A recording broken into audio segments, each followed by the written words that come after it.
أبراهام ونبي موسى أملاك أبراهام ونبي موسى أنا استعلم قدست سلاسي تمسكنوا تمسكنوا تمسكنوا تبل على نفسي بوداسي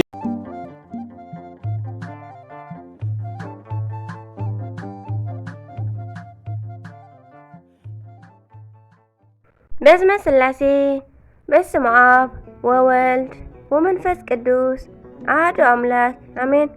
سلام እግዚአብሔር أملاك مسكلاتكم يخون سدرا እግዚአብሔር أملاك كمي حديركم كمي وعيلكم أنا እግዚአብሔር يمسكن كبري صباح مدهاني ألم أبوي لعل እግዚአብሔር أملاكنا كسبع ساعات زياء اتسنح السنفاس عادلو بساكان بتعنان سلزعك أبنان زيتن حنان كبر المسكنان أملكون وداسين نزل عالم نعيكنا كمون نتارهرت اللينا قدست قدسان نزهت نصحان ولالي أملاك ولالي قال زخونت قدست كدان مهرت عدي قدس ودا بزهابا كبر المسكنان وداسين يبصحيا آمين. كمون كلهم قدسانا እግዚአብሔር أملاكنا بزهابهم قال كدان بزهابهم كبري ككم معارقهم كبر المسكنان نزل عالم نعم يكون آمين. 14 ميازيا نعيلتو سنكسار لسمع زنبب فقر قويتا أبلب ويعنبب حالوان صلوتين ناي قدسان دما يركب ذكرى صادق لعالم يلو ذكر ناي صادق نعالم يزنبر آمين. كاو كل خفو زبلك الدحنو نقدسان تمحسنو آمين. انقعنا بناي ليكا باباسات أبا مكسيموس عمتاو بعل عرفتي أبصحكم أبصحنا بسم آب وولد ومنفس قدوس أحد أملاك آمين.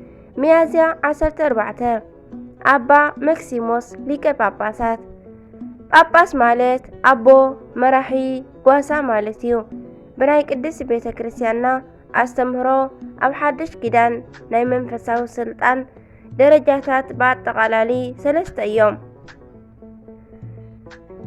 نساتهم كا ديقنا قدسنا قسنا ببسنا يوم بسرحهم دما كسب شعت زاكل فلستات اللوم كابزيهم زعابي دما سلطان ببسنا ايو ببسنا مالت نناي كريستوس أباقع كمنات غيرو زحلو مالتيو ازي سلطان اب مدري سخم عدا ايو اب سمايقن كبر ايو ما نمسب نسقاو انت زي تجانيقو ببسنا اي منن قدس باولوس سناي قبرة فتوى مالت ببسنا انت تمنى صبق قبري فتوى قدماي تيموثيوس معراف 3 فقدعت حاده نزبل حيزو شمني زبل ناب زي طفئ اسات زدربي كبدو سانيو مخنياتو حاده كريستيان زحتت بناتو حاتيات كخون كلو حاده كهن كا سلناي منفس دقو يحتت زعبيت تحتاتنت كن ناي باباسيو حاده باباس انت صومن صلين اكوا ازي تراي ندحنتو بقع يكونن مخنياتو اب منبر زتقمطه ناباغي عمبر نرسو كدحنا يكونن ጎይታ ከም ዝበሎ ይመጡ ነፍሶ ቤዛ አባጊሁ ሕያዋይ ጓሳ ነፍሱ በጀ አባጊዑ አሕሊፉ ዝህብዩ ዮሐንስ ምዕራፍ 10 ስለዚ ክህነት ጵጵስና ሐዋርያዊ አገልግሎት ከቢድ ኃላፊነት እዩ አቦታትና ሐዋርያትን ተኸተልቶምን ሐዋርያውያንን ዓበይቲ ናይ ጵጵስና መናብር መስሪቶም ትምህርቲ ምስ ወንበሩ አተሓላሊፎም እዮም ካብዚኦም መናብር ጵጵስና እዞም 4 ዝዓበዩ እዮም ንሶም ድማ ናይ ቅዱስ ጴጥሮስ ናይ ሮም ናይ ቅዱስ ዮሐንስ ናይ አንጾኪያ ናይ ቅዱስ ማርቆስ ናይ እስክንድርያ ናይ ቅዱስ ጳውሎስ ናይ ኤፌሶን መናብርቲ እዮም እዚኦም መናብርት ካብ ዕርገት ክርስቶስ ክሳብ 443 ክሳብ 451 ዓመተ ምህረት ጉባኤ ኬልቄዶን በሓድነት ጸኒሖም ተፈላልዩ ካብዚኦም መናብር ማእከል ናይ እስክንድርያን ግብጺ ናይ አንጾኪያን ሶርያን ክሳብ ሕጂ በሃይማኖት ተዋህዶ ጸኒሖም ዘለው እዮም ናትና ቤተ ክርስቲያን ውን ሐዋርያዊት ከም ምዃና መጠን ንሐዋርያት መሲሎምን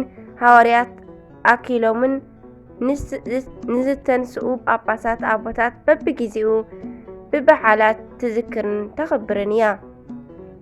ብፍላይ ድማ ንናይ እስክንድርያን አንጾኪያን ብዙሓት ኣቦታት ነኽብር ንሳቶም ቅንዕቲ ሃይማኖትን ንኣባጊዖም ዝሕሉ ብዙሕ መከራ ብምስጋና ተቐቢሎም እዮም።